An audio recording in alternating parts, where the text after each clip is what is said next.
ginawang negosyo ang pamimeke ng mga opisyal na dokumento. Alamin ang kaparusahan nila sa NBI. Naku, bawal ito. Alamin kung bawal o hindi. Dahil kung di mo alam to, kaso ang kakaharapin mo sa NBI. Nako, bawal ito!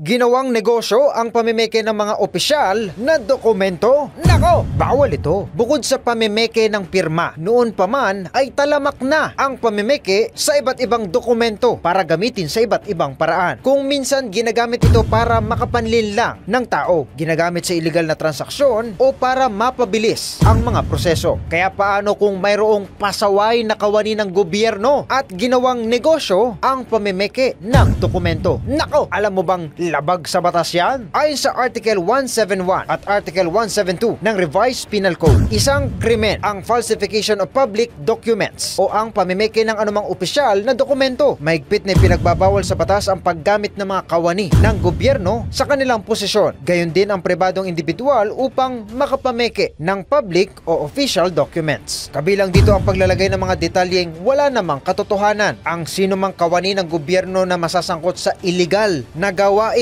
ay maring mabilanggo ng hanggang 12 taon at magmulta ng hanggang 1 milyong piso. Habang ang pribadong individual naman ay maring mabilanggo ng hanggang 6 na taon at magmulta ng hanggang 1 milyong piso. Tandaan, bawal ang peke. Baka masabihan ka ng, nako, bawal ito.